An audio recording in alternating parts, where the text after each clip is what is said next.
Bem-vindos ao nosso novo vídeo. Hoje, preparamos mais um tópico interessante para vocês. Se gostaram do vídeo, não se esqueçam de comentar o que acharam, menos sua opinião é importante para nós. Então, não percam mais tempo e vamos começar. O vídeo. O sol da tarde acariciava suavemente os telhados do subúrbio de Willow Creek, um bairro aparentemente perfeito nos arredores da cidade. As ruas eram limpas, os jardins bem cuidados, e as crianças brincavam sob os olhos atentos de seus pais. Para muitos, era o retrato da vida ideal. Sofia, uma mãe solteira na casa dos 30, havia se mudado para ali há poucos meses com seu filho de 8 anos. Ela procurava recomeçar após um divórcio complicado e achava que aquele lugar ofereceria a paz e segurança que seu filho merecia. Leo era um menino curioso, criativo e sempre com um sorriso no rosto. Sua energia parecia contagiar até mesmo os vizinhos mais reservados. Com uma exceção, Caron Thompson era presidente da Associação de Moradores, a famosa OA Homeowners Association. Tinha cabelo loiro, impecavelmente arrumado, óculos escuros, grandes demais, e uma prancheta que quase nunca largava. Ela era o tipo de pessoa que sabia de tudo e estava sempre disposta a corrigir qualquer comportamento fora das normas, por mais insignificante que fosse. No início, Sofia tentou manter distância. Ela ouvia histórias de vizinhos reclamando das advertências que recebiam por grama muito alta, ou latido de cachorro após as 20 horas. Tudo parecia exagerado, mas ela achava que bastava seguir as regras para evitar problemas. Estava enganada. Numa tarde comum, Leo decidiu sair de bicicleta, como fazia quase todos os dias. Enquanto pedalava pelo quarteirão, sua atenção foi capturada por uma borboleta azul que dançava no ar. No entusiasmo de segui-la, ele subiu com a bicicleta por uma calçada e acabou passando sobre o canto de um jardim, mais especificamente o de Caron. Um dos vasos de cerâmica que ficava na beirada caiu e quebrou. Leo, assustado, parou, olhou para o vaso quebrado, depois para a casa nada sem múvia. Ele hesitou, pensou em bater a porta para pedir desculpas, mas seu instinto infantil falou mais alto, montou na bicicleta e voltou correndo para casa. Na manhã seguinte, Sofia encontrou um bilhete colado na porta. Aviso formal da OA. Danos à propriedade privada. Este tipo de comportamento é inaceitável. Se não conseguir controlar seu filho, providenciaremos medidas. Sofia sentiu o sangue ferver. Poderia ter batido a porta, conversado, mostrado compreensão. Mas não. Caron escolheu o bilhete agressivo e impessoal. Ela decidiu ignorar, pensando que talvez fosse um caso isolado. Pediu a Leo que tomasse mais cuidado, e o assunto foi deixado de lado. Por enquanto, nos dias seguintes, Sofia começou a notar algo estranho. Cada vez que Leo saía de casa, Caron aparecia na varanda. Às vezes anotava algo na prancheta, outras vezes tirava fotos. Uma tarde, Leo voltou para casa dizendo: "Mãe, a senhora Caron disse que, se eu errar de novo, vou aprender do jeito difícil." Sofia ficou gelada. "Como assim, filho? Ela te ameaçou." Ela falou com aquela cara feia dela. Eu só fiquei quieto e vim embora. Era claro agora. Caron não estava apenas irritada. Ela estava obsessionada. O que era para ser um simples mal-entendido, estava virando uma perseguição. Sofia sabia que precisava agir com inteligência. Não podia se rebaixar ao nível de Caron, mas também não podia permitir que seu filho fosse intimidado dentro do próprio bairro. Enquanto preparava o jantar naquela noite, olhou pela janela e viu Caron do outro lado da rua, parada, observando sua casa. Havia algo no olhar dela, algo sombrio. Aquilo não era mais uma questão de regras ou jardins, era algo pessoal, e Sofia estava prestes a descobrir que o jeito difícil de Caron tinha consequências graves. Nos dias seguintes ao bilhete ameaçador e ao olhar inquietante de Caron, Sofia notou uma mudança no comportamento de Leo. O menino, antes tão extrovertido, agora hesitava antes de sair de casa. Seus olhos buscavam a rua com receio, como se esperasse que algo ruim acontecesse a qualquer momento. "Mãe, posso brincar no quintal de trás hoje?" perguntou ele numa manhã, ao invés de sair de bicicleta como sempre fazia. Sofia assentiu, mas por dentro estava inquieta. Aquilo não era normal. Algo havia quebrado dentro de Leo, menos algo que ela, como mãe, precisava proteger a qualquer custo. Nessa mesma tarde, Sofia decidiu conversar com alguns vizinhos. Sentia que precisava entender melhor com quem estava lidando. A senhora Ramírez, uma idosa simpática da casa ao lado, foi direta. Caron sempre foi assim. Não aceita crianças brincando livremente, nem cachorros, nem risos altos. Ela trata este bairro como se fosse um quartel. Outro vizinho, o senhor Daniel, completou. Há 2 anos, ela ameaçou chamar o serviço social porque uma menina estava desenhando com giz colorido na calçada. Diz que é poluição visual. É louca! Essa conversa só confirmou o que Sofia já desconfiava. Caron ultrapassava os limites com frequência, e ninguém tinha coragem de enfrentá-la. Mas o que ninguém esperava era que desta vez ela fosse longe demais. Tudo aconteceu numa tarde cinzenta de quinta-feira. Sofia estava ocupada em uma reunião virtual de trabalho. Leo, animado após dias recluso, pediu para dar uma volta de bicicleta apenas pela calçada. Com relutância, ela permitiu, só uma voltinha, e volta antes de escurecer. Tá bom? Tá bom, mãe, respondeu com um sorriso de sempre. Embora seus olhos ainda carregassem medo, meia hora depois, Sofia ouviu uma batida apressada na porta. Ao abri-la, deparou-se com Leo, pálido, ofegante, olhos arregalados. Ela me segurou. Mãe, Adana, Caron. Ela me pegou pelo braço e me gritou. Disse que ia me ensinar uma lição. O sangue de Sofia gelou. O quê? Onde foi isso? Ali na frente da casa dela. Eu só estava passando. Nem encostei em nada. Ela saiu de repente, me agarrou e falou que eu não ia mais brincar de vítima. Disse que se você não me disciplinasse, ela o faria.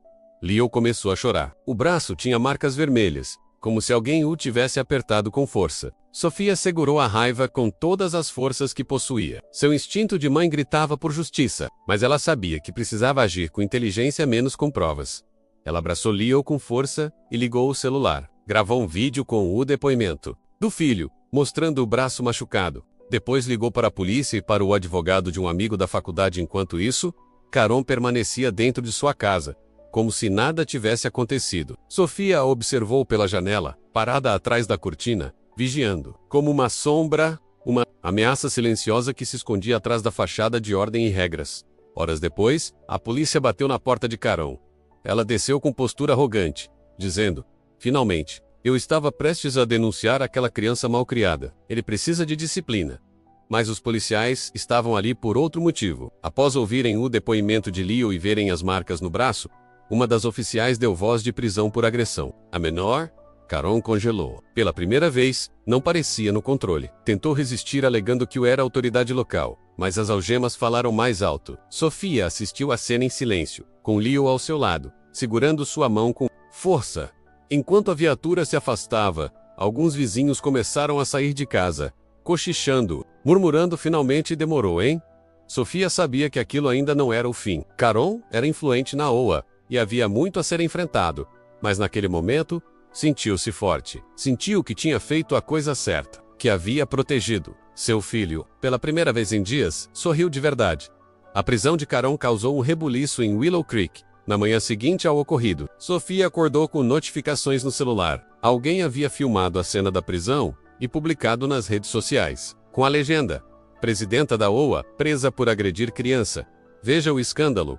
O vídeo viralizou rapidamente no bairro. Grupos de WhatsApp foram inundados com comentários. Alguns defendendo Caron, outros finalmente tendo coragem de contar suas próprias histórias. Mas também surgiram vozes silenciosas. Pessoas que não queriam se envolver, temendo retaliações da OA, ainda presidida interinamente por um aliado de Caron, o Sr. Whitmore. Sofia, por sua vez, tentava acalmar Leo. Embora sua agressora tivesse sido presa, o menino ainda carregava o medo. Dormia com a luz acesa, pulava com qualquer barulho na rua, e se agarrava à mãe com mais força do que antes. Mãe, e se ela voltar? E se ela me odiar ainda mais agora? Pergunta. Os olhos arregalados. Sofia o abraçava forte. Ela está enfrentando a justiça agora, e eu prometo que ninguém vai te machucar de novo. Mas mesmo com a prisão, algo incomodava Sofia profundamente: o silêncio. Nenhuma autoridade da OA havia entrado em contato. Nenhum pedido de desculpas. Nenhuma promessa de mudança. Pelo contrário, 2 dias depois, ela recebeu uma notificação oficial da Associação de Moradores. Você está sendo investigada por comportamento difamatório contra a diretoria da OA. Comentários públicos negativos sobre membros da associação violam o contrato de convivência local. Sofia quase não acreditou. Era como se o sistema estivesse se virando contra a vítima. Ligou para seu advogado, que confirmou: embora a prisão de Caron fosse válida, o estatuto interno da OA ainda estava nas mãos de aliados dela. Eles estavam tentando inverter a narrativa.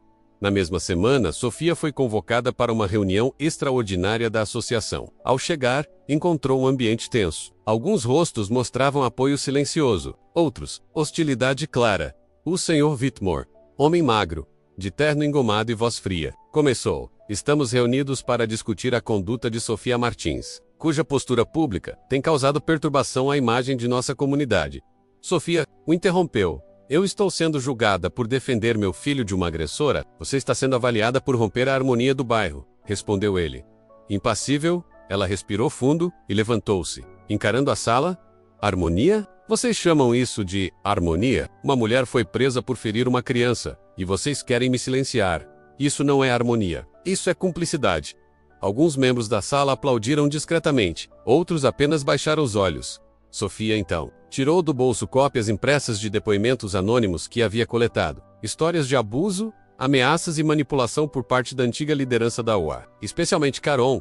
Aqui estão as vozes que vocês nunca quiseram ouvir, mas agora elas têm nome, elas têm rosto e têm coragem. A reunião foi encerrada sem conclusão oficial, mas a semente estava plantada. No dia seguinte, um grupo de moradores iniciou um abaixo-assinado para reestruturar a liderança da OA e revisar os regulamentos. As pessoas estavam aos poucos perdendo o medo. Enquanto isso, Sofia passava mais tempo com Leo. Levaram o cachorro para passear, voltaram a andar de bicicleta e começaram a pintar juntos no quintal. A casa deles, antes marcada por tensão, agora ganhava cor e vida novamente. Mas ela sabia que ainda havia muito por vir. Caron contrataram um advogado e alegava a inocência. O julgamento estava por vir, e a luta por justiça ainda não havia terminado. Na última noite daquela semana, Sofia e Leo olharam para o céu estrelado do quintal. Mamãe, eu fui corajoso? Perguntou ele. Tímido? Você foi mais que corajoso, meu amor. Você foi um herói. Sofia sabia que o silêncio havia custado caro ao bairro por muito tempo. Mas agora, a verdade finalmente começava a ser ouvida. O dia do julgamento se aproximava, e o nome de Caron Thompson não saía da boca dos moradores de Willow Creek. Mesmo fora da prisão sob fiança, ela já não desfilava altiva pelas calçadas. Como antes, agora seu rosto estava em blogs locais, vídeos no TikTok e páginas de denúncia no Facebook. O caso deixara de ser apenas um escândalo do bairro, tornara-se um símbolo de algo maior, o abuso de poder por parte de quem deveria proteger. Sofia sentia o peso do momento. Por mais que tentasse manter a calma por Leo, os dias eram longos e as noites inquietas. O garoto melhorava aos poucos, mas ainda acordava de sobressalto com pesadelos. Cada vez que ouvia o nome de Caron, suas mãos se fechavam em punhos pequenos, e os olhos ficavam distantes. Na véspera da audiência, uma jornalista local pediu para entrevistar Sofia hesitante. Ela aceitou. Queria que a verdade chegasse além das grades do condomínio, para que outras mães Outersfield Rose soubessem que era possível reagir. A entrevista aconteceu no Parque Central, onde Leo costumava brincar antes de tudo acontecer. Enquanto as câmeras captavam sua voz firme e emocionada, Sofia declarou: "Não se trata apenas de mim ou do meu filho. Trata-se de todas as vezes em que o silêncio foi imposto pelo medo. De todas as vezes em que a autoridade foi usada como arma, hoje eu falo por todas as vozes que foram caladas." As palavras de Sofia ecoaram multiplicando-se nas redes sociais. Ao amanhecer do dia do julgamento, uma pequena multidão se formou em frente ao tribunal local. Placas com frases como "Justiça", "Para Leo" e "Chega de ó tirana" podiam ser vistas por todos os lados. No tribunal, o ambiente era tenso. Caron chegou acompanhada de seu advogado, um homem pomposo e arrogante. Ela usava roupas discretas, mas sua expressão era de desprezo. Tentava sustentar uma aparência de dignidade, mas era evidente que estava fora do controle. O juiz abriu a sessão com sobriedade. O promotor apresentou os vídeos, os depoimentos dos vizinhos, as imagens do braço machucado de Leo e o histórico de condutas autoritárias de Caron. Um a um, os testemunhos revelavam um padrão de comportamento: intimidação, abuso verbal e físico, manipulação do poder dentro da UAA. O advogado de Caron tentou inverter a narrativa, alegando que ela estava apenas fazendo cumprir as regras do condomínio e que Leo era um menino malcriado, encorajado por uma mãe negligente. Sofia conteve as lágrimas ao ouvir isso, mas se manteve firme quando chegou sua vez de depor. Ela olhou diretamente para o juiz e falou com o coração: "Meu filho não é um delinquente.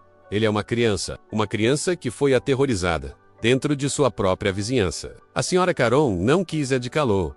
Ela quis controlá-lo, e ao fazer isso ultrapassou a linha que separa a autoridade do abuso." Caron permaneceu em silêncio, mas sua inquietação era visível. Pela primeira vez, ela não era a que fazia as perguntas, nem a que anotava nomes em sua prancheta. Ela era apenas uma ré, e a verdade era sua acusadora mais implacável.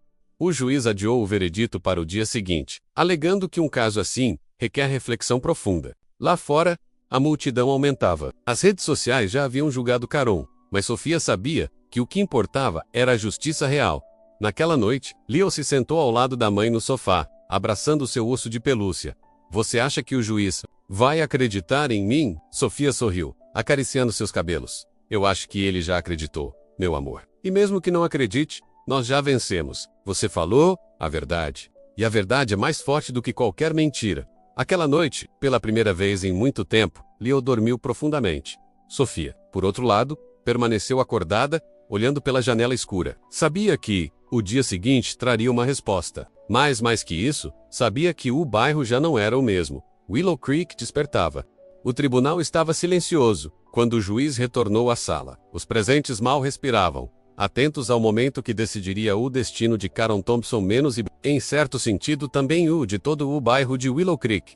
O juiz, com expressão séria, segurava os documentos à sua frente como se pesassem toneladas.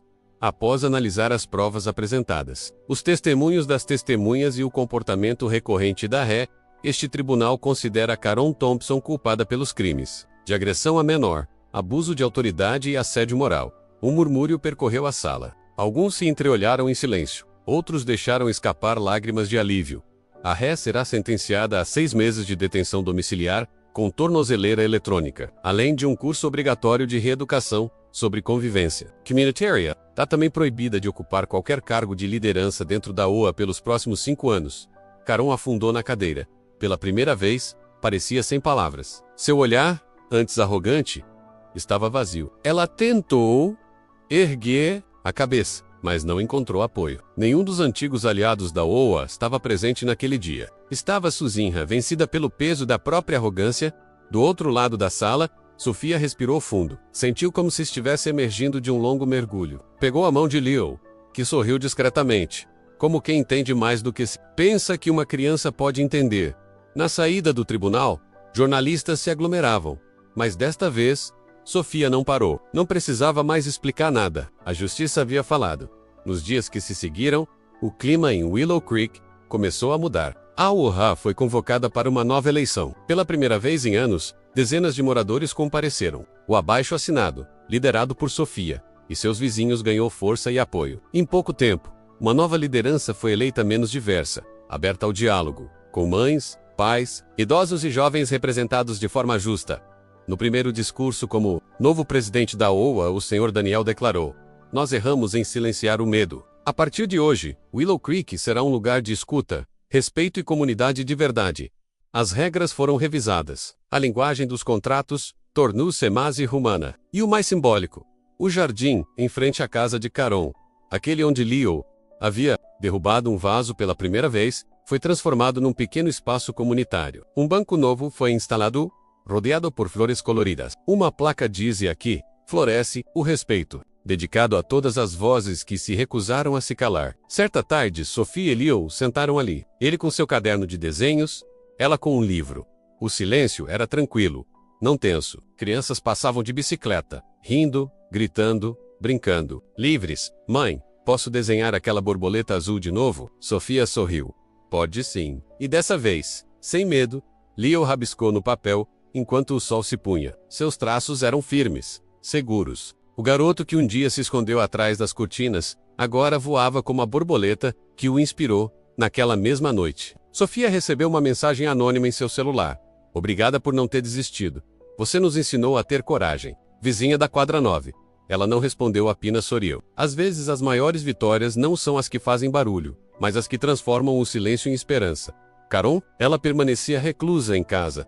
Os moradores raramente a viam. Alguns diziam que planejava se mudar. Outros, que estava repensando a vida. Mas agora, isso já não importava mais. Willow Creek havia despertado. Leo havia vencido. E Sofia, ela havia descoberto que ser mãe era também ser escudo, ser voz, ser revolução. O medo havia passado. O futuro começava ali.